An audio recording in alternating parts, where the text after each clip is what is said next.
Hello, happy Wednesday, everyone. I hope you had a wonderful Easter. It's good to be back home. I was on a wonderful vacation with my family. And so here we are on Wednesday, and we're going to be getting back into The Path of Alchemy, Energetic Healing, and the World of Natural Magic by Mark Stavish. And today we're getting into Chapter 8, which is entitled Ritual Use of Spagyric Products. And the chapter overview is 1. 3 inner tools of the aspiring alchemist. 2. Simple consecration of tinctures and as talismans. And 3. Holy blood, holy grail, fixing the stone. Juicy. All right. So let's dig right in. Inner tools of alchemy. Oh, excuse me.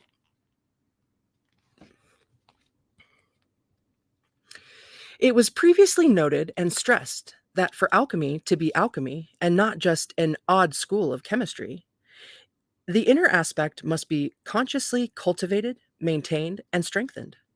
Despite its inability to explain how the phenomenon works, modern science has determined, or rather, has demonstrated repeatedly in the laboratory that the attitude, the very intention of the operator involved affects the outcome of various experiments in the field of particle physics. In the holographic universe, Michael Talbot described decades of research into the mind-brain-body connection and coupled it with cutting-edge research in physics. As mentioned in Chapter 5, Dr. Bernard Grad at McGill University demonstrated the reality of the interconnectedness of the universe and the impact of emotions and focused thoughts on matter with some saltwater, seeds, and potting soil. Practices in Siberia to the Egyptian temples, right up to the current day, there has always been a belief in the flexibility of the universe and a belief that with the proper attitude and knowledge, each of us could literally shape destiny. While this belief has been expressed in a variety of practices and traditions, 3 fundamental tools remain consistent across time and cultures: prayer, ritual, and meditation. Often seen as separate items, these 3 tools in combination are the means whereby each of us can enter into heightened states of awareness, knowledge, and well-being. In combination, they are the psychic counterpart to the 3 essentials of alchemy. Meditation is sulfur, or the essence of things. Prayer is mercury, or the messenger, the conveyor of ideas and desires. Ritual is salt, or the physical action, the connection to physical life and matter. In more practical terms, we can say that in meditation, we still our mind to experience a single idea, concept, or emotion, or to be open to the influx of knowledge or psychic visions. In prayer, we verbally express our heartfelt desire. This desire can range from material wants and needs to the sublime desire to experience consciousness of the cosmos. In this regard, prayer shares many similarities with autosuggestion. Only the underlying particle, or rather, only the underlying principle, is that our words are not limited to our own subconscious, but rather are mediated through the subconscious to the collective consciousness, the cosmos, God, or whatever it is that represents the supreme universal power to the practitioner. Hey, it doesn't say petition, it says petitioner. The supreme universal power to the petitioner. Ritual takes our desire and expresses it dramatically through an orchestrated use of symbolism, color, sound, rhythm, and scent. Throughout this book, a variety of meditations have been given to help aspiring alchemists focus their thoughts on a specific idea with the intention of deriving a personally meaningful experience, an experience that will assist them inwardly as well as in their laboratory work. Ora et labora. To fully understand prayer, we need to examine it in relationship to the uniquely alchemical phrase ora et labora, or prayer and work, from which we get the modern term laboratory. Each alchemical session in which you handle products, operate with materials, review notes from experiments, or study alchemical literature should open with a period of prayer. Prayer as well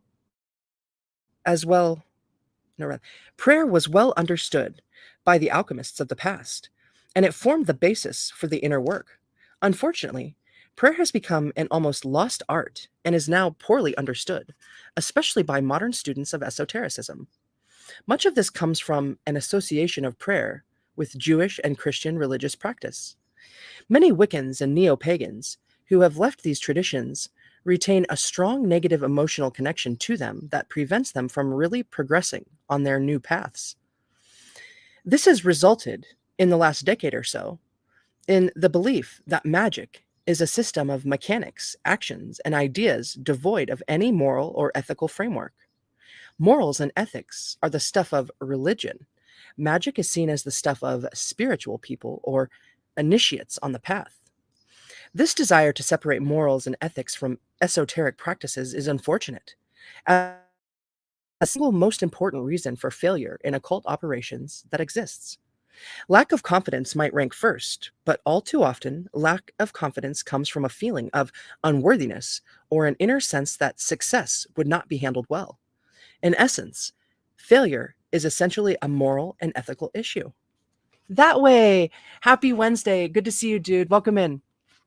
Welcome all. If we succeed, how will we act? How will we treat ourselves? How will we treat others? Occult practices are designed to demonstrate the interrelationship of energy, matter, and consciousness. To believe that this kind of universe could exist, but that we as actors in it are the supreme judge of right and wrong, is foolish. This does not mean that to be successful in esotericism, you need to believe in a creator God or God as a distinct personality, as these ideas are absent in many systems. It does mean, however, that each alchemist believes in a Godhead, a cosmic mind, or focal point of intelligence from which all things arise. This Godhead is difficult, if not impossible, to express. And for that reason, in Kabbalah, it is referred to as the Ein Sof Ar, or limitless light. This limitless light is also known as three veils of negative existence. Called negative because the Godhead or fount of creation cannot be limited to anything, any place, or anyone, and therefore is limitless. It is active, conscious, and life-giving, and therefore is light. Michelle, good to see you. Awesome. Welcome in. Great to see you. Alchemists know that in relation to this awesome power and wisdom, they are but mere shadows. They are humbled and in awe of the great mystery that creation is, as well as their part in revealing, in their laboratories, the essence of all that is, was, or can be. To become greater than we are, we must remove the obstacles to our becoming, our unfoldment. Through plant work, we can reduce and eliminate the psychic blockages that affect our physical and psychic bodies. But this is not enough if we simply fill them back up again with destructive thoughts, actions, and emotions. Yet, of all the feelings that are destructive to our work, or to any work of spiritual progress, those feelings that will hold one back from experiencing the great height of spiritual illumination, the worst is pride. Pride is the worst of sins. When we say sin, we really mean the Hebrew word kate, which is khate, from the root word kata, which is khaw-taw, which means to err or miss the mark. As such, a sin is really an error or mistake, something we did poorly through ignorance and misunderstanding. Pride is the worst form of ignorance because it places oneself above all others.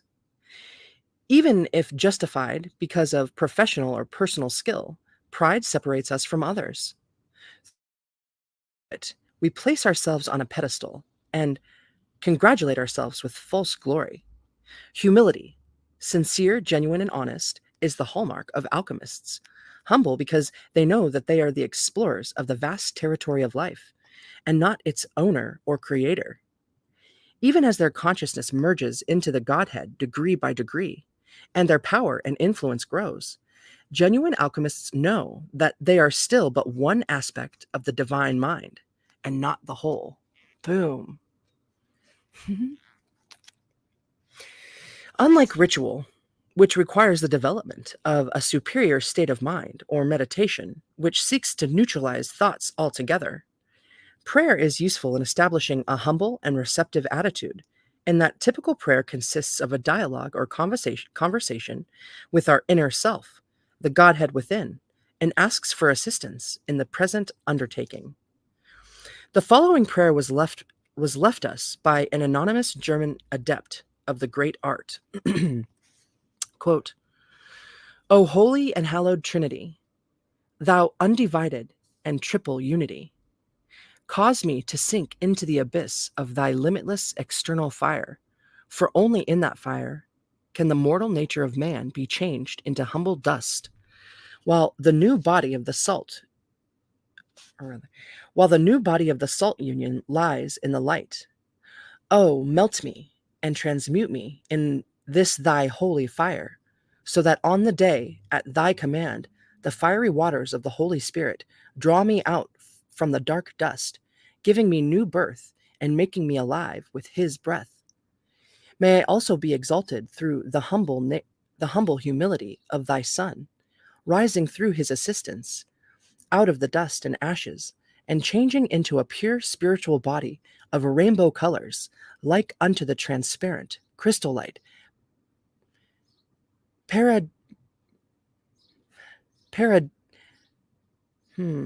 It's on two lines, of course. Paradisiacal gold, that my own nature may be redeemed and purified, like the elements before me in these glasses and bottles. Diffuse me in the waters of life, as though I were in the wine cellar of the eternal Solomon. Here the fire of thy love will receive new fuel and will blaze forth so that no streams can extinguish it. Through the aid of this divine fire, may I, in the end, be found worthy to be called into the illumination of the righteous. May I then be sealed up with the light of the new world, that I may also attain the immortality and glory, where there shall be no more alternation of light and darkness. Amen. End quote. It's powerful. It's paradisiacal. Paradisiacal. I'm not sure how you say that word. Paradise. Paradisical.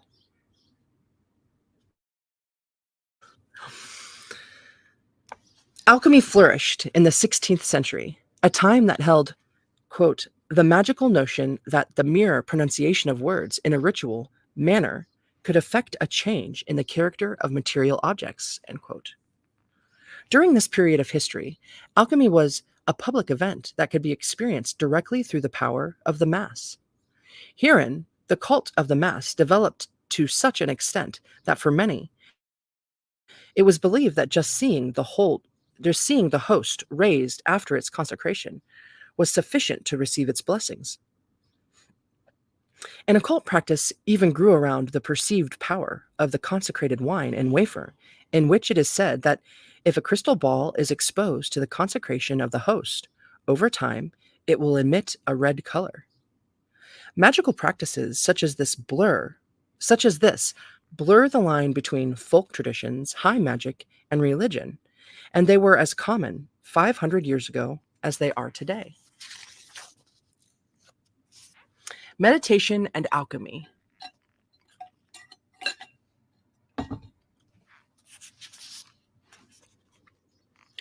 After having performed a few experiments, it should be clear that the entire alchemical process is a meditative one, that is, designed to bring the practitioner to the medi, or center, of his or her being. To facilitate this inward movement and outward expansion that meditation simultaneously brings, active and passive techniques can be utilized.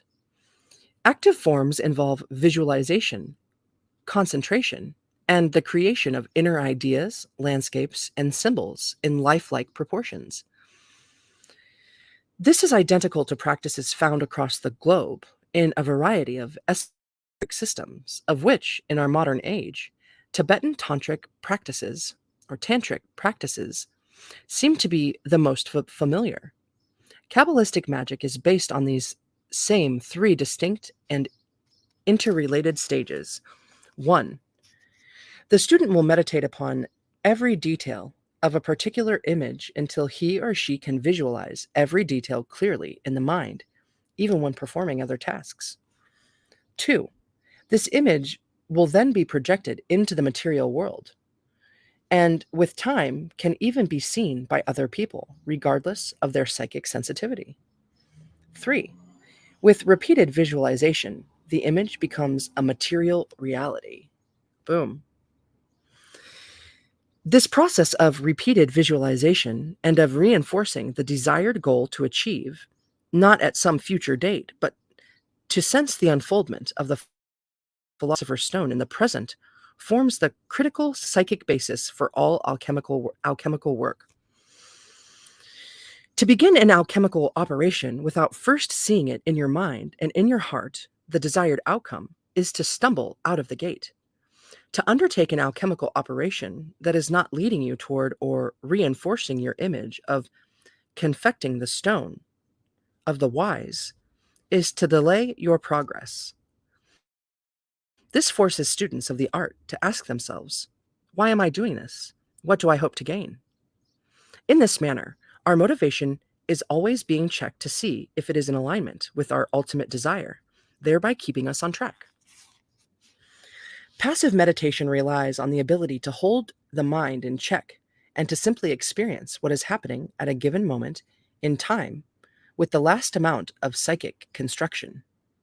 Utilizing planetary hours is an example of passive meditation.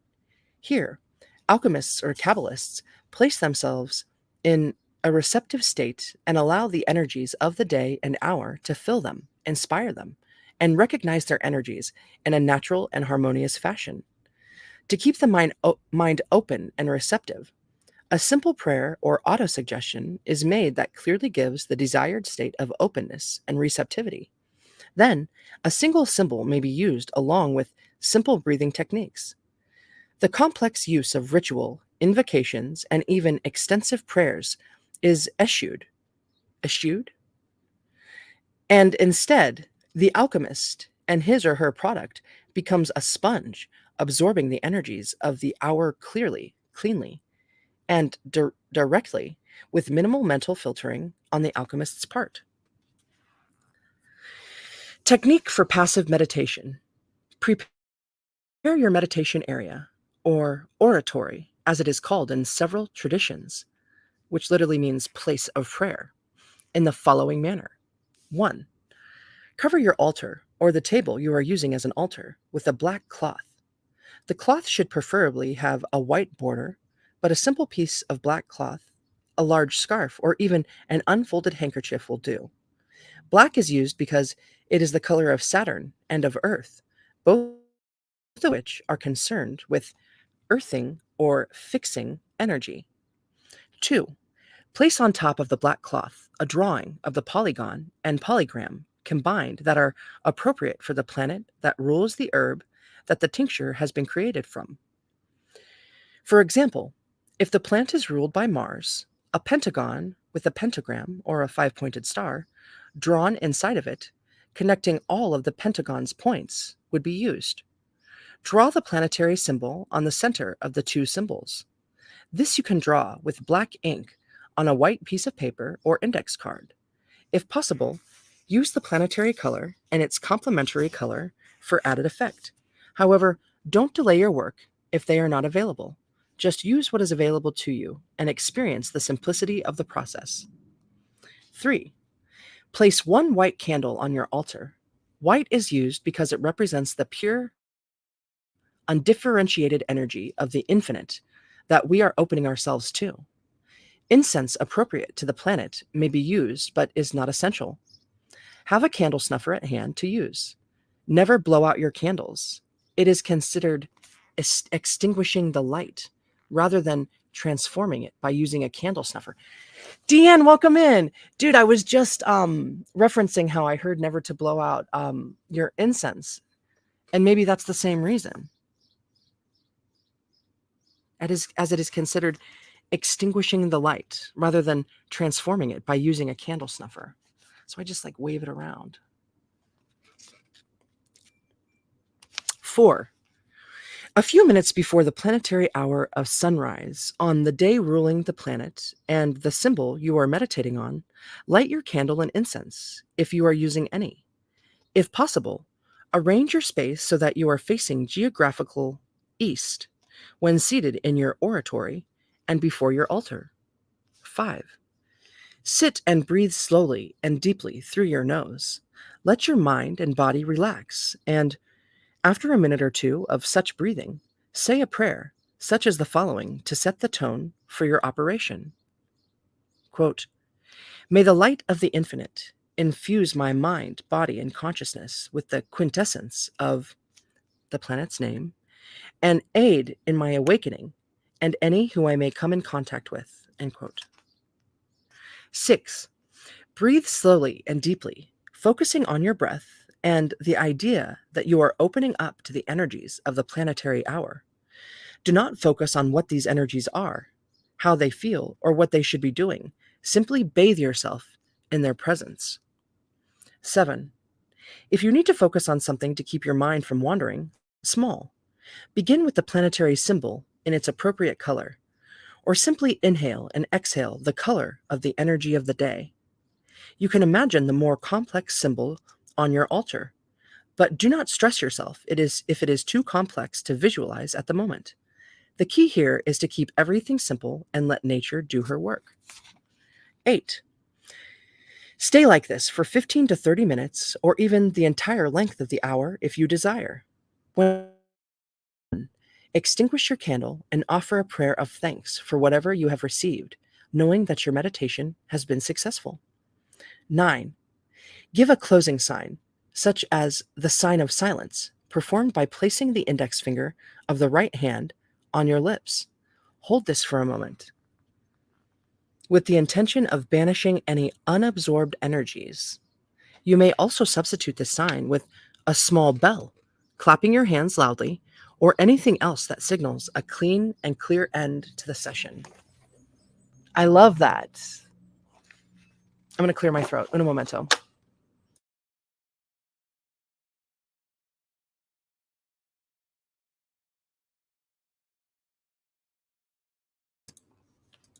Woo! That's awesome. Ritual charging of alchemical products.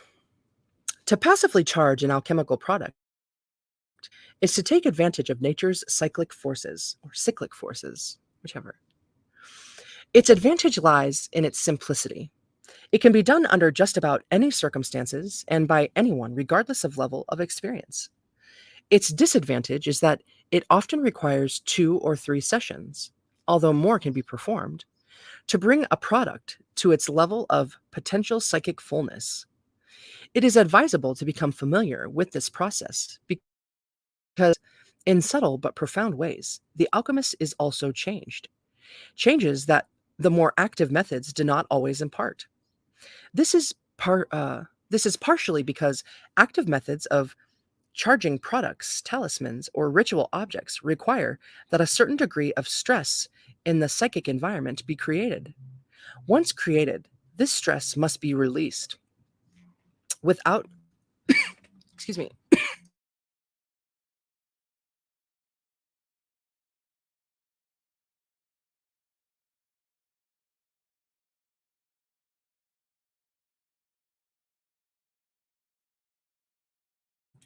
ooh, I still feel that tickle.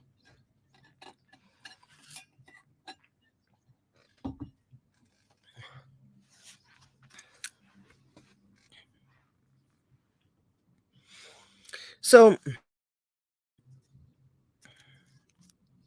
we're talking about ritual objects that require a certain degree of stress in the psychic environment be created. Once this Once created, this stress must be released without discharging the products it was imparted to. Nature always seeks balance, and if the energies invoked are not properly banished from the work area, or even the psyche of the operator, unpleasant experiences may result. Now, it is crucial to clearly understand what we mean by invoking and banishing of energies. Invoking is analogous to taking a dry sponge and dropping it into a bucket of water so that it can be used. Banishing is taking the bucket of water and disposing of it after the sponge has been filled to its capacity. We do not seek to wring the water out of the sponge or to dry it out when we banish. That is why, once charged, talismans or alchemical products are either consumed immediately, as in the Mass, or placed in a protective container, such as a box or plastic bag, or wrapped in non conductive fabric. Juicy.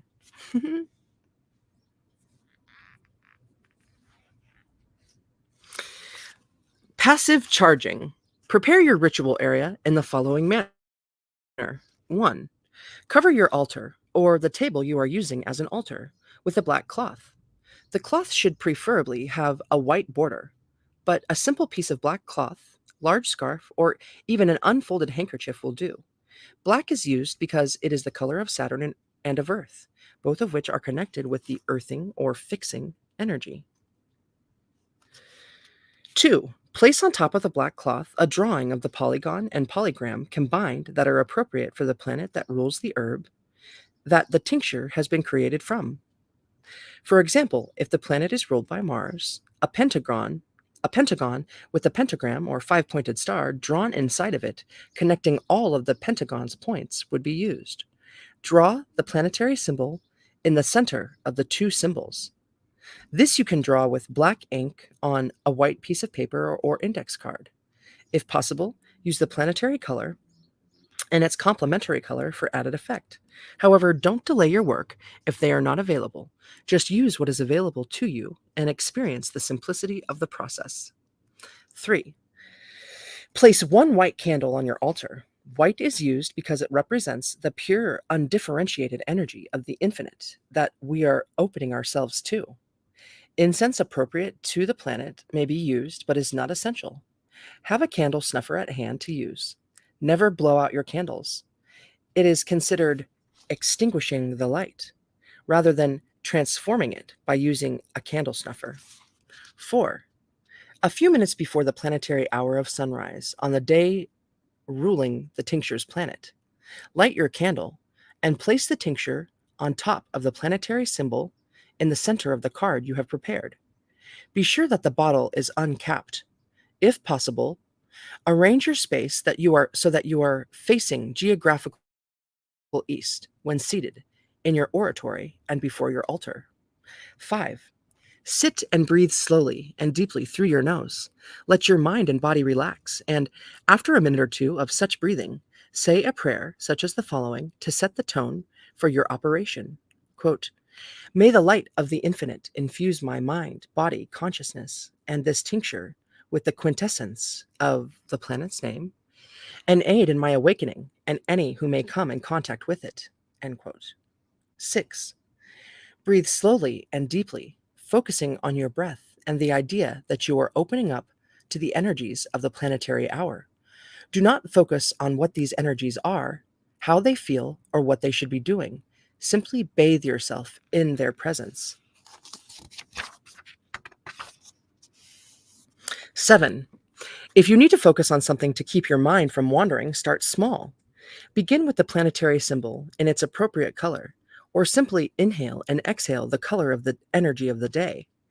You can imagine the more complex symbol on your altar, but do not stress yourself if it is too complex to visualize at the moment. The key here is to keep everything simple and let nature do her work. 8. Stay like this for 15 to 30 minutes, or even the entire length of the hour if you desire. When done, recap your tincture, extinguish the candle, and offer a prayer of thanks for whatever you have received, knowing that the tincture has been charged. 9. Give a closing sign, such as a sign of silence, performed by placing an index finger of the right hand to your lips. Hold this for a moment with the intention of banishing any unabsorbed energies. You may also substitute the sign with a small bell, clapping your hands loudly, or anything else that signals a clean and clear end to the session. Boom. Angel, I love to see you here. Welcome in. Oh my gosh. This is wonderful. And I'm so thankful that you came in. So yeah, that was almost exact to all those steps were almost exact for the technique of passive meditation. We just added the tincture in there too. Let me take a sip and we'll continue.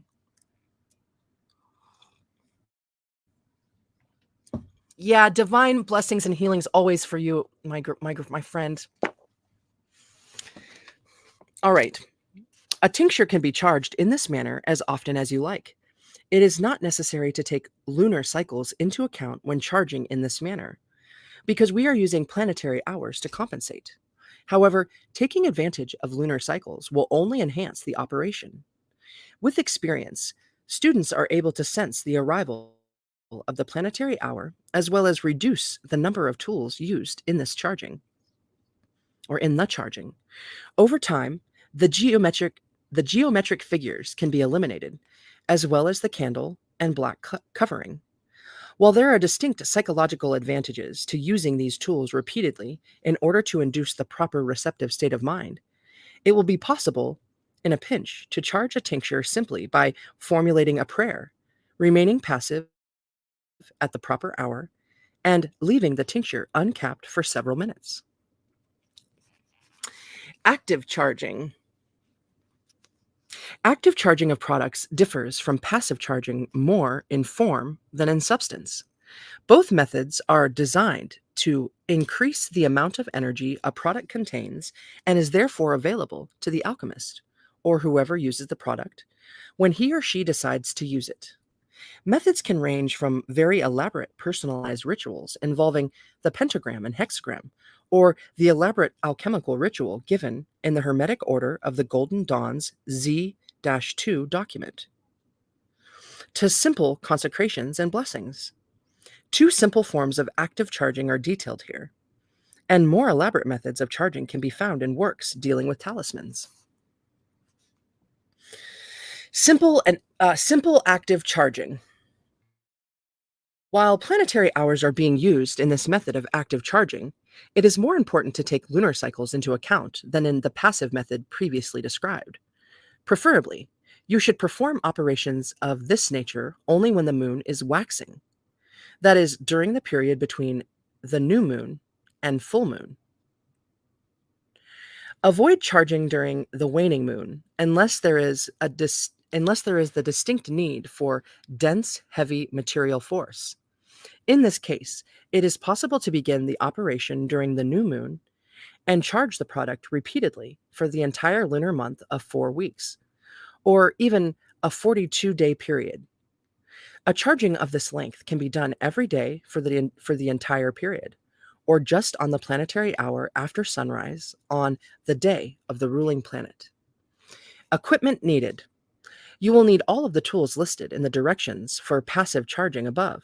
In addition, it is important that you have an understanding of the qualities represented by the planet involved and that you have available as much symbolic paraphernalia related to the planet and the function of the tincture as you can. The technique for active charging. 1. Prepare your oratory prior to the actual ritual. It is preferable that you establish the altar so that you will be facing the geographical direction of the planet whose forces you are attuning to, or, as a second choice, facing geographical east. However, the ritual can proceed if neither of these positions is known. Begin the ritual a few minutes after sunrise on the day ruling the planet corresponding to the tincture. 2. Relax, preparing yourself for the work ahead. 3. Stand facing front or east, extend your right hand, and trace a brilliant bluish-white circle about your work area. This circle should be imagined to be about 9 feet in diameter, and when completed, form a brilliant translucent sphere about the area in which it is imagined. Take your time with this and imagine it strongly. 4. Recite aloud your opening prayer or petition. Prayers said out loud rather than whispered or given silently have a greater emotional impact and therefore greater power. Here is an example. Quote, "Great nothingness, from which all has come, open my heart, mind, and body to nature's powers of the day and hour, and with her aid, in the light of day, lift up my soul like the morning sun, and shed light and life upon all that it touches, in the name and the power of the great work. Amen!" Exclamation point, end quote. It's good. Take a sip.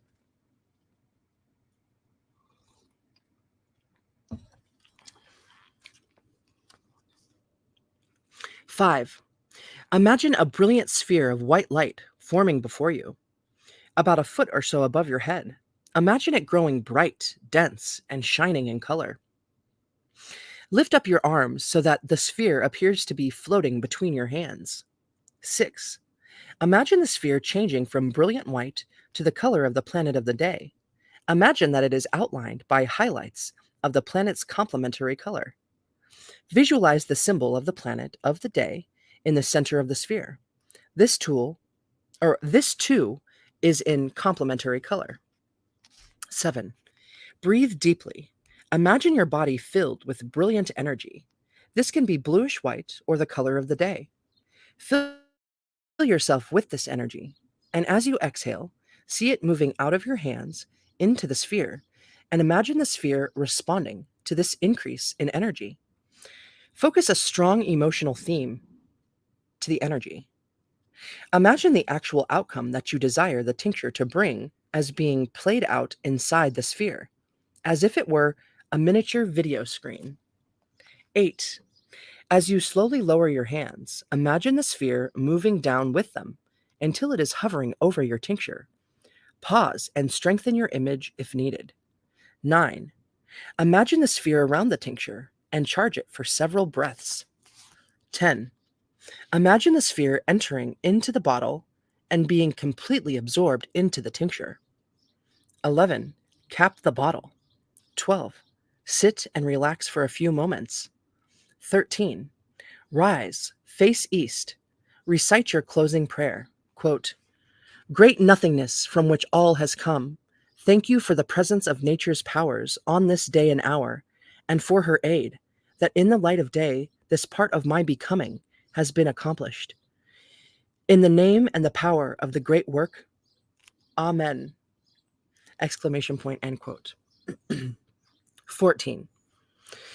Trace counterclockwise a circle, and as you do, imagine the sphere collapsing and opening up. Pause when you complete your circle. 15. Give the sign of silence or some other suitable closing gesture. Firmly feel the energies invoked, released from the area of working, and feel everything return to normal. Dudes, this is wonderful. Man, thanks for sharing this with me. This is so awesome. I don't know if you can hear the birds chirping, but they're awesome too. Active and passive methods, a comparison and contrast. The advantages and disadvantages to the methods of active and passive charging of an elixir or talisman are straightforward and simple.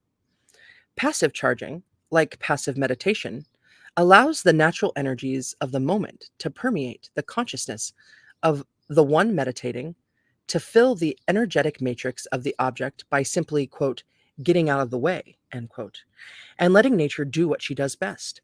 This is a wonderful method for those who have little or no experience in meditation or in charging of products, and it can be done with little or no equipment. Its chief disadvantages are that the method must be done several times to get the maximum charge. In passive meditation, the chief disadvantage lies in the one meditating. The technique is so simple that students often feel as though they need to be doing something for it to work, and thereby They keep their minds agitated rather than observing and experiencing the energies and images that arise in the moment. Often, they simply conceive themselves, or rather, often they simply convince themselves that the method is too simple and therefore cannot work. This same doubt can enter into the charging process as well, thereby impacting the chances of success by polluting the psychic environment of the process. A large part of this, oh, let me take a sip.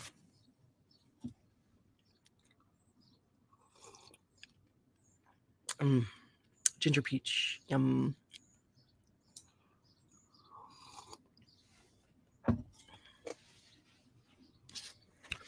A large part of this for the mind, or rather, okay, I skipped a word.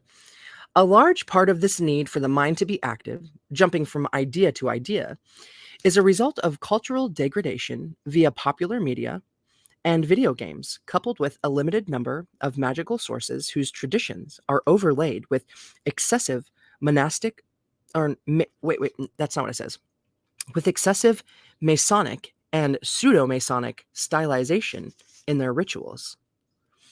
Combined, these two sources have created a generation of students that finds it difficult to focus the mind on a single point or to be mentally receptive without being manipulated by external stimulation at the same time.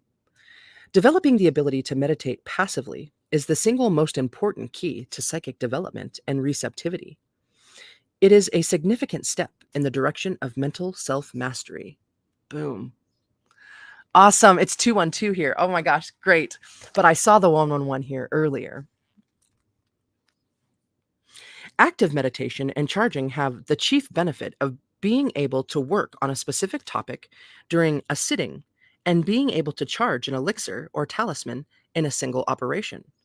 The chief drawback is twofold. One, that if a period of relaxation and release do not follow, a sense of mental agitation pervades the session and ruins the work. And two, that the operator can become overly involved and, while having success, color it too much with his or her own pathology. The proper balance of active and passive phases must be struck for either method to work effectively. For passive techniques, the key is in the initial step and then letting nature take over while being an alert but passive observer. For the active methods, the key is in staying single mindedly focused on the moment and then, when the operation is complete, completely disengaging from it emotionally and mentally and returning to day consciousness. It's cool. I like the way he explains that. All right, we're to our last key point of the chapter: Holy Blood, Holy Grail.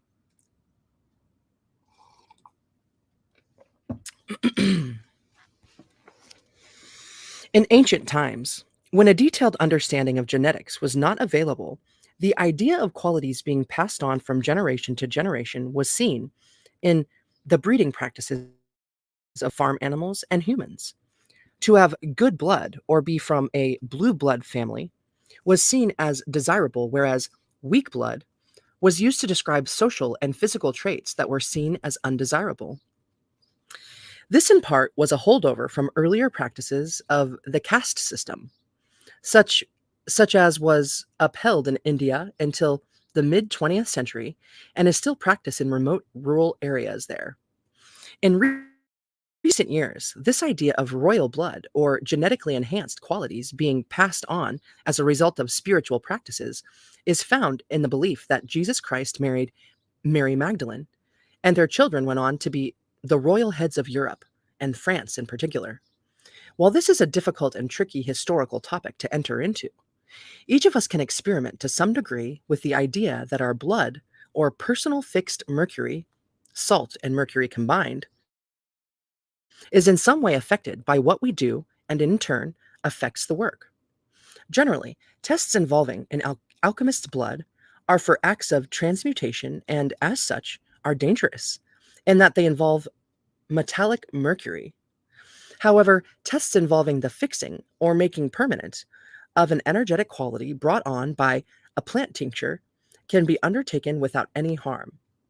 In general, the effects of plant products and begin to wear off after 1 week. For this reason, they must continually be used, or a means of fixing their effects must be found. Fixing can be done in one of two ways, either with mineral salts of gold, such as were listed in the previous chapter, or with a homeopathic dilution of one's own blood. Clearly, for health and ethical reasons, once a tincture is fixed with blood, even a diluted drop, it can only be used by its creator and not shared with anyone else. Tinctures fixed with gold salts, however, can be shared. The process is simple. Okay, I'm going to clear my throat in a moment, though.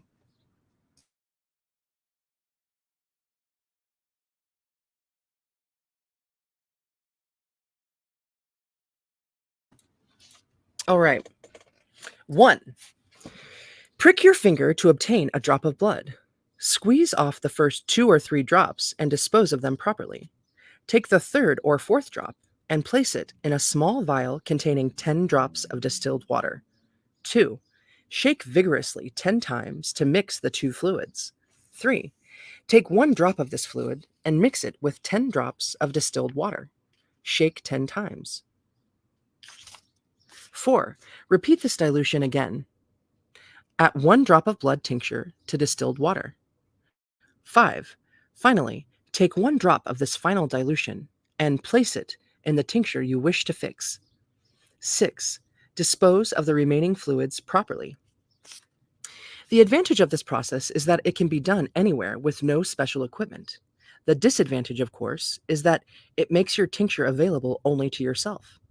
Now, it is important to note that fixing the effects of the tincture does not mean that you should stop ingesting your products, only that it enhances the accumulative quality of them rather than allowing it to dissipate over time. This dissipation or accumulation is also impacted by your spiritual practices and daily habits, as well as your health and hygiene. All right, key points. The universe is increasingly being viewed as a sort of hologram in which we individually and collectively affect the outcome.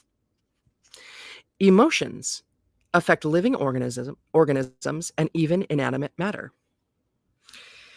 Scientific research at McGill University demonstrated the effect of emotions on water and their ability to change the growing patterns of seeds. Next is prayer, meditation, and ritual are just as important in alchemy as they are in Kabbalah and other systems of spirituality. Next, we have there are 2 methods of meditation and 2 techniques for charging an elixir or talisman, passive and active. Next, we have the Christian Mass is considered in its esoteric form to be one of the greatest and simplest examples of operative alchemy and talismanic magic. And then lastly, during the Middle Ages and the Renaissance, cults of the Mass developed, in which there developed among the folk traditions a belief in the profound healing and spiritual powers found in merely witnessing the Mass. General assignments for Chapter 8. If you have not done so already, take the time to draw the geometric figures suggested.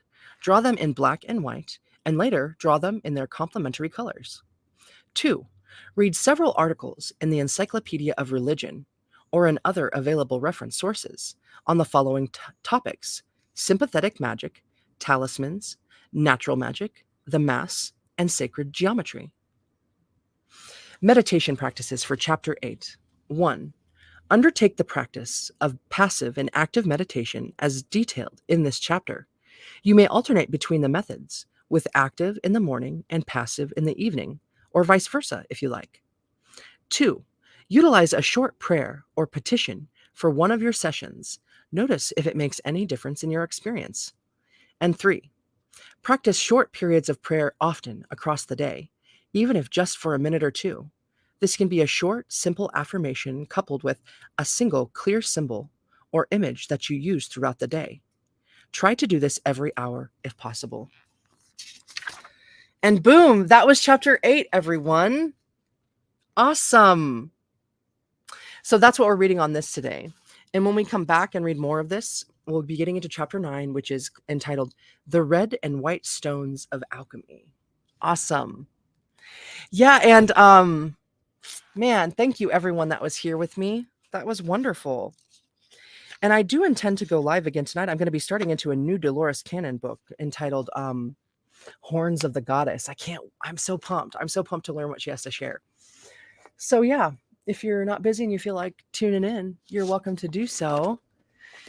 So I'm wishing you wonderful weeks. I hope that you're having a good Wednesday. But however you are, that you can be with it and learn from it, and that we move forward. And yeah, I thank you, YouTube. I thank you, StreamYard. I thank you, everyone here, everyone that comes whenever they come. I thank my family. And above all, I thank God, Spirit, the Godhead. I like that term. So, dudes, do it like you feel it. Mwah. Take care of yourselves. I'll see you so soon.